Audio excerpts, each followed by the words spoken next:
자, 면접이 코앞인데 준비할 시간이 없다? 괜찮습니다. 이 영상 딱 하나로 면접 질문 10개만 제대로 준비하세요. 지금 당장 준비할 필수 질문만 콕 집어서 알려드리겠습니다.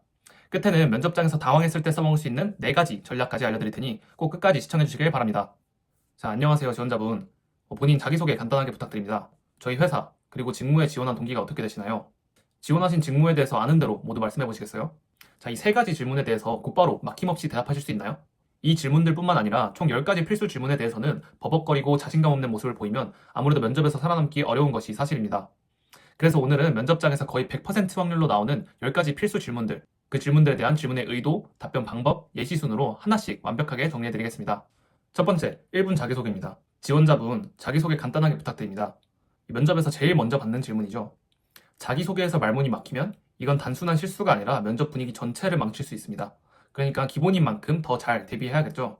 자기소개는 뻔한데 왜 시키는 걸까요? 면접관은 지원자의 첫인상을 평가하고 질문할 거리를 판단하려는 목적으로 자기소개를 부탁합니다. 즉, 이 질문에서부터 면접의 전체적인 방향성, 질문의 방향성이 결정되는 것이죠. 여러분이 지금 준비한 자기소개 혹시 이런 식인가요? 안녕하세요. 저는 책임감이 강하고 성실한 지원자 땡땡땡입니다. 저는 대학교 연구실에서 반도체 공정 연구를 했고 인턴 경험이 있습니다. 자기소개를 이렇게 하면 면접관은 아마 듣는 둥 마는 둥 그냥 자기소개서만 뒤적거릴 겁니다. 왜냐하면 너무 뻔한 나열형 자기소개이기 때문이에요. 이 자기소개의 문제점은 면접관 머릿속에 면접자가 전혀 남지 않게 된다는 것입니다. 그러면 어떻게 답변하면 될까요? 자기소개를 할 때 가장 중요한 건 기억에 남는 한 문장을 먼저 던지는 것입니다. 2가지 자기소개서와 똑같은 원리이죠. 예를 들어서 안녕하십니까, 저는 데이터를 활용해 마케팅 성과를 극대화하는 지원자입니다. 이렇게 말하면 면접관이 데이터, 마케팅 성과라는 키워드에 반응하면서 궁금증을 가지겠죠. 이렇게 첫 문장에서 강한 인상과 키워드를 남긴 뒤에 직무와 관련된 경험을 자연스럽게 연결하면 됩니다.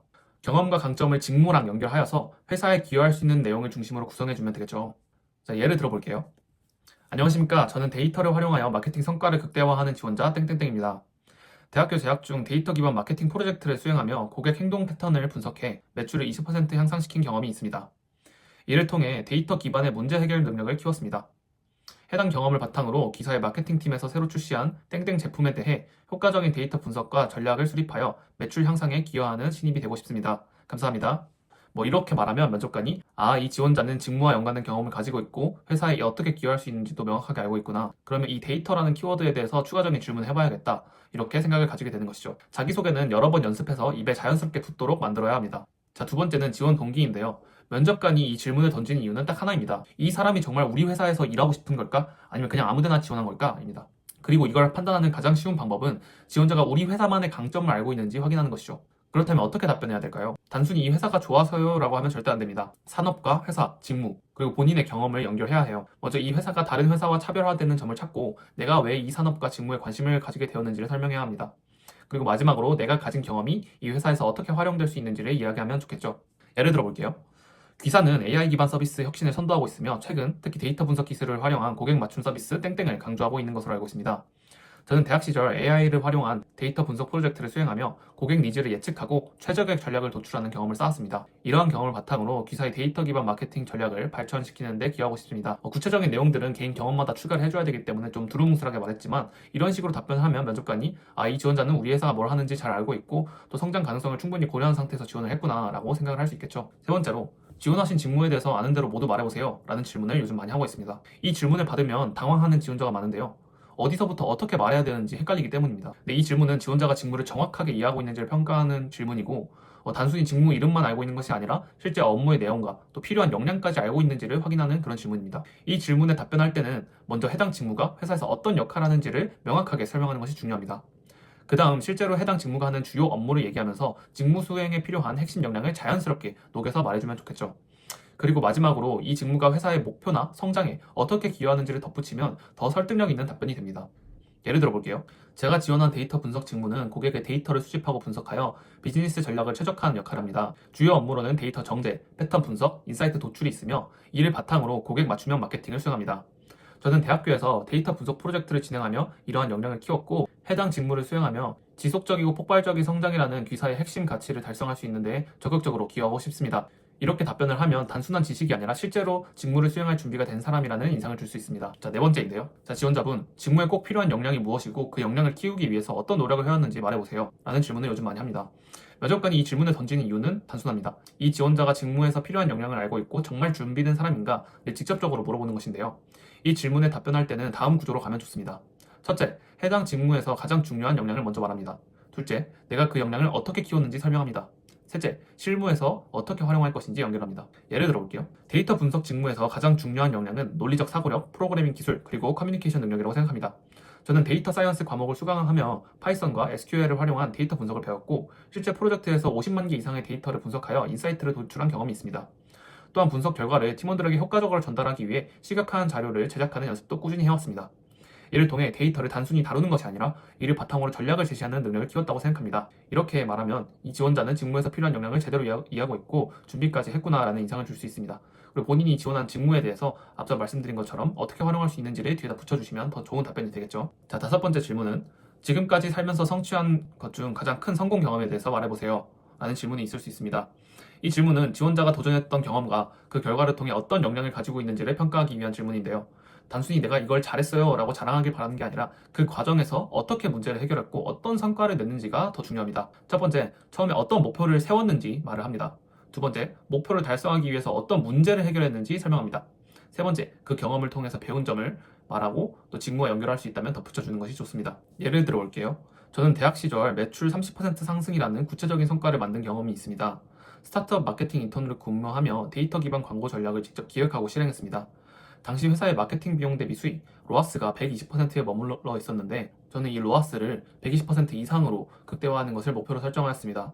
이미 최적화가 많이 된 상태였기 때문에 추가적인 상승을 일으키는 것이 어려웠지만 저는 소비자 타겟을 다시 세분화하고 광고 소재를 최적화하는 방식으로 로아스를 180%까지 상승을 시켰습니다.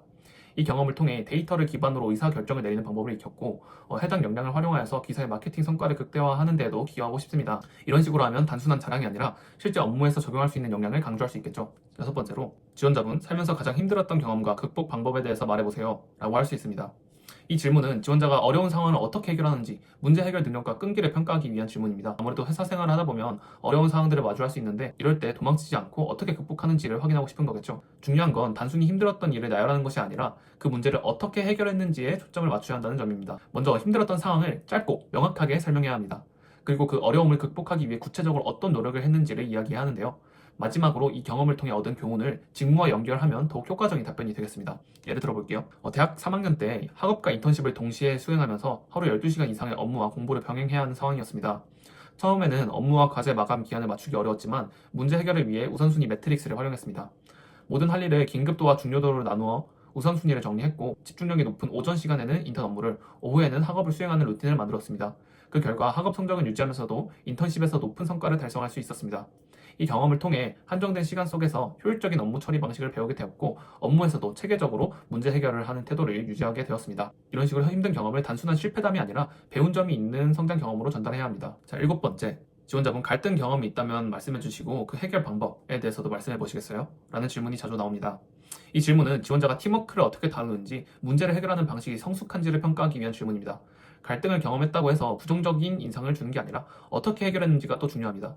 이 질문을 받으면 많은 지원자가 사소하게 친구랑 싸운 이야기 같은 것들을 할 때가 있는데 그게 아니라 특히 조직 내에서 갈등을 해결했던 과정을 보여줘야 됩니다. 답변 방법은 첫 번째, 갈등이 발생한 상황을 설명하고 두 번째, 문제를 해결하기 위해 어떤 행동을 했는지, 설득을 하기 위해서 혹은 내가 설득당하는 상황에서 어떤 감정을 느꼈는지를 설명합니다. 마지막으로 마찬가지로 배운 점을 강조해주면 되겠죠. 예를 들어 볼게요. 팀 프로젝트에서 의견 충돌이 발생했던 경험이 있습니다. 마케팅 전략을 기획하는 과정에서 저는 데이터 분석을 기반으로 한 전략을 제안했지만 팀원들은 감성적인 광고를 강조해야 한다고 주장했어요. 저는 상호 존중을 하는 방식으로 의견을 조율하는 것이 중요하다고 생각했기 때문에 팀원에게 감성적인 접근과 데이터 기반 접근이 조화롭게 어우러지면 더 좋은 전략이 될 수 있다고 설득을 했습니다. 결국 감성적인 광고 요소를 유지하면서도 타겟 소비자 데이터를 활용한 맞춤형 전략을 추가해 광고 클릭률을 상승시켰습니다. 이 경험을 통해 팀원들의 의견을 조율하며 최적의 해결책을 찾아가는 협업 역량을 키울 수 있었습니다. 이렇게 이야기하면 단순한 갈등이 아니라 긍정적인 해결 과정과 팀워크를 강조한 답변이 됩니다. 자, 여덟 번째로 지원자분 입사하고 나서 5년 후의 계획은 어떻게 되실까요? 입사 후 포부에 대해서 한번 짧게 말씀해 보시겠어요? 라는 질문이 자주 나옵니다. 이 질문은 지원자의 성장 가능성과 회사에서의 비전을 평가하기 위한 질문인데요. 회사는 단순히 1년, 2년 일하다가 이직할 사람을 원하진 않아요. 그래서 장기적인 계획과 회사와 함께 성장하고 싶은 방향을 잘 표현해야 합니다. 답변할 때는 단기적인 목표를 먼저 이야기하고 그 목표를 달성하기 위해 어떤 노력을 할 것인지 설명해야 합니다. 그 다음 장기적으로 어떤 역할을 맡고 싶은지를 이야기하면 더 효과적인 답변이 됩니다. 예를 들어 볼게요. 입사 후 첫 2년 동안은 회사의 업무 프로세스를 익히면서 실무 경험을 쌓고 싶습니다. 특히 데이터 기반으로 시장 분석을 수행하고 인사이트를 도출하는 역량을 키울 계획입니다. 더불어 사내에 땡땡땡 교육 프로그램이 있는 것으로 아는데 해당 프로젝트를 수행하면서 제가 갖고 있는 역량을 더욱 향상시키고 싶습니다. 5년 후에는 현재 회사가 기획하고 있는 땡땡 프로젝트에 참여하여 데이터 기반 의사결정 과정에서 핵심적인 역할을 담당하며 회사의 매출 향상과 브랜드 성장에 기여하는 전문가로 자리 잡고 싶습니다. 9번째로 마지막으로 할 말 있으신가요? 혹은 마지막으로 궁금하신 점 있으신가요? 라는 질문이 자주 나옵니다. 이 질문은 면접관이 면접을 마무리하기 위한 멘트로서 활용할 수 있는데요. 이 질문을 받았을 때 없습니다 라고 답하는 것은 너무 소극적으로 보일 수 있습니다. 그래서 무엇이 됐든 답변하는 것이 좋겠습니다. 특히 면접을 마무리하는 기회이기 때문에 잘 활용하면 좋은 인상을 남길 수 있어요. 앞단에서 충분히 역량과 경험에 대해서 어필을 했다면 간단한 감사 인사를 드리는 것으로 마무리하는 것이 좋습니다. 그러나 앞에서 충분한 나의 경험에 대한 어필을 하지 못했다면 이 마지막 할 말에서 나의 역량, 나의 경험을 어필해 주시는 것이 더 좋습니다. 만약 궁금한 점이 있냐고 물어본다면 회사의 미래 방향성이나 협업 방식 등에 대해서 질문하면 좋습니다. 예를 들어서 볼게요. 먼저 귀한 시간 내어 면접 기회를 주셔서 정말 감사드립니다. 혹시 신입사원이 빠르게 성장하기 위해서 가장 중요한 요소는 무엇인지, 만약 입사하게 된다면 따로 공부해둘 부분이 있는지 여쭤보고 싶습니다. 이런 식으로 질문을 드린다면 아마 적극적인 태도를 보여줄 수 있고 면접관에게도 긍정적인 인상을 남길 수 있겠죠. 자, 마지막 10번째입니다. 지원자를 꼭 뽑아야 하는 이유에 대해서 한번 설명해 보시겠어요?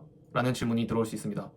이 질문은 사실 엄청 긍정적인 시그널은 아니에요. 왜냐하면 면접관 입장에서 지원자를 꼭 뽑아야 하는 이유에 대해서 명확하게 어필이 되지 않았기 때문에 한 번 더 기회를 주는 질문이라고 볼 수 있습니다. 따라서 지원자의 차별화된 강점을 확인할 수 있도록 답변을 해주는 것이 좋아요. 단순히 열심히 하겠습니다 라는 말보다는 구체적인 강점과 그 강점이 직무에서 어떻게 활용될 수 있는지를 표현해 주시는 것이 중요하겠습니다. 첫 번째, 나의 강점을 먼저 한 가지 키워드로 압축을 해보세요.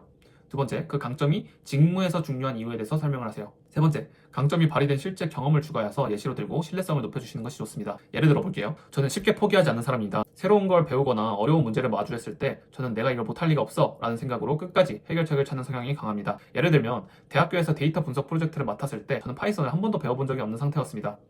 코드를 전혀 이해하지 못해 처음엔 막막했지만 이걸 못하면 내가 앞으로 어떻게 데이터 분석을 하겠어 라는 생각으로, 또 팀원들에게 피해를 줄 수 없다는 생각으로 유튜브 강의와 기술 문서를 찾아보면서 매일 공부를 했습니다. 그 결과 50만 개 이상의 데이터를 정제하고 인사이트를 도출하는 모델을 직접 구현할 수 있었습니다. 새로운 기술을 빠르게 익히고 실무에 적용하는 능력을 키울 수 있었습니다. 제가 만약에 운 좋게 입사를 하게 된다면 저는 이건 내 전문이 아니다 라며 피하는 사람이 아니라 모르는 것이 있으면 배우고 도전하고 해결할 수 있는 사람이 되겠습니다. 처음이라서 어렵다가 아니라 처음이니까 배워서 해내겠다라는 태도로 업무에 임하겠습니다. 이런 식으로 답변을 하게 된다면 자신감 있는 태도와 직무와의 연관성을 강조할 수 있겠죠. 이제 필수 질문 10가지를 모두 준비했다면 실전에서 어떻게 대처하는지가 승패를 가르는 핵심입니다. 면접장에서 긴장하지 않고 당황하지 않고 자신감을 유지하며 면접관의 마음을 사로잡을 수 있는 4가지 전략에 대해서 말씀드릴게요. 첫 번째는 꼬리 질문에 대비하는 것입니다. 면접에서 정말 중요한 게 바로 꼬리 질문인데요. 한 가지 질문이 끝나면 바로 다음 질문으로 넘어가는 게 아니라 면접관은 추가로 깊이 파고들 가능성이 매우 높습니다. 예를 들면 성공 경험을 말해보세요 라고 하면 그걸로 끝이 아니라 그 과정에서 가장 어려웠던 점은 무엇인가요? 그 경험을 통해서 배운 점을 어떻게 업무에 적용할 건가요? 그 성공 경험 말고 다른 성공 경험 없나요? 라는 질문이 나올 수 있죠.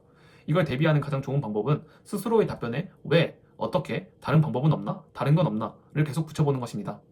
필수 질문 10가지에 대해서 우선적으로 답변을 작성해보고 시간이 남는다면 면접관의 입장에서 이 답변을 들었을 때 추가로 궁금한 점은 무엇일까? 한 번 더 검증해보고 싶은 내용은 무엇일까를 고민해보시는 겁니다. 그런 후에 각 답변마다 최소 2개 이상의 꼬리 질문을 예상해서 답변을 준비하면 면접장에서 당황할 일이 정말 많이 줄어듭니다. 두 번째, 생각할 시간이 필요하면 정중하게 요청을 드리면 됩니다. 이 처음 면접을 보는 사람들이 가장 많이 하는 실수인데 내가 모든 질문에 대해서 답변을 해야 된다는 그런 생각이 강합니다.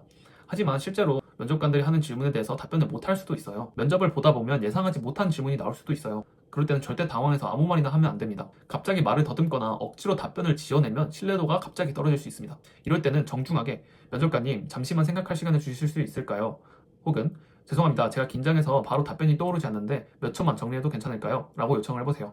제가 실제로 이렇게 해봤는데 이걸 싫어하는 면접관님은 정말 한 분도 뵙지 못했습니다. 세 번째, 키워드로 준비하기. 면접을 준비할 때 많은 분들이 스크립트를 통째로 외우려고 하는데 이건 절대로 좋은 방법이 아닙니다. 스크립트로 외우는 게 불안해서 그렇게 외운다는 것을 저도 알고 있지만 면접은 발표 대회가 아니라 대화를 하는 자리입니다. 따라서 답변 전체를 암기하게 되면 면접관도 이를 눈치를 채게 되고 좋게 생각하지 않게 돼요. 그래서 중요한 키워드와 소재를 기억하는 것이 훨씬 효과적입니다. 예를 들어서 성취 경험에 대한 질문에 답변을 준비할 때는 매출 20%, 데이터 분석, 팀원 설득, 실행한 후 결과에 대해서 핵심 키워드만 떠올리면서 면접장에서 자연스럽게 말하듯이 이야기할 수 있습니다. 이렇게 키워드만 기억하고 준비하면 예상치 못한 변형 질문이 나와도 멘붕을 하지 않고 내가 갖고 있는 키워드와 소재를 좀 조합을 해서 답변할 수 있는 유연성도 가질 수 있게 됩니다. 예를 들어서 나는 성공 경험에 대해서 준비를 했는데 도전 경험을 물어볼 수도 있잖아요. 그럼 성공 경험을 도전 경험으로 쓰면 됩니다. 내가 실패 경험만 준비를 했는데 극복 경험을 물어볼 수 있잖아요. 극복 경험을 실패 경험으로 쓰면 됩니다. 이런 식으로 비슷한 바운더리 안에 있는 소재들을 돌려가면서 쓸 수 있다는 것이죠. 네 번째, 아는 척 금지. 모르는 건 정말 솔직하게 인정을 해야 됩니다. 근데 진짜 정말 모르는 질문이 들어올 수 있어요. 특히 직무에 관련된 이야기 혹은 전공에 대한 질문이 들어왔을 때 그냥 모르는 질문이 들어올 수 있습니다. 이 면접에서 가장 피해야 할 것이 잘 모르는 내용을 아는 척 답변하는 것입니다. 면접관들은 전문가이기 때문에 지원자가 억지로 답변을 꾸며내는지는 그냥 바로 알아챌 수가 있습니다. 이렇게 되면 신뢰도가 크게 떨어질 수밖에 없고, 아, 이 친구는 같이 일하게 되면 자기가 모르는 분야에 대해서도 대충 얼버무리면서 넘어가겠구나 라는 생각이 들면서 정말 뽑기 싫어집니다. 만약 모르는 질문이 나오면 그냥 솔직하게 인정을 하는 것이 맞습니다. 제가 그 부분에 대한 지식이 부족해서 확실하게 답변드리기 어렵습니다. 하지만 제가 가지고 있는 지식만으로 추측을 해보자면 땡땡땡땡땡땡일 것 같습니다. 정확할 수도 있기 때문에 이 부분은 제가 면접이 끝나고 추가적으로 공부해서 확실하게 보충할 수 있도록 하겠습니다. 이렇게 솔직하면서도 적극적인 태도를 보이면 면접관이 아, 이 지원자는 정직하고 모르는 건 모른다, 아는 건 안다 라고 말할 줄 아는 배우려는 자세가 있구나 라고 긍정적으로 평가할 확률이 높습니다.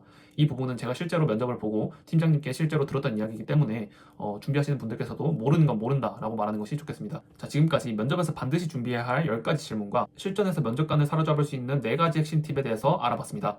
앞으로도 면접과 인적성, 자소서에 관한 최신 트렌드가 반영된 유용한 영상들이 이어서 올라올 예정인데요. 제 채널이 아직 작아서 구독을 안 해두시면 올라오는 유익한 영상들을 놓치실 수도 있습니다. 막막하고 또 외로운 취준에 도움이 되는 좋은 영상들로 돌아올 테니 꼭 구독도 부탁드리고 추가적으로 궁금한 부분이 있다면 언제든지 댓글로 질문 주시길 바랍니다.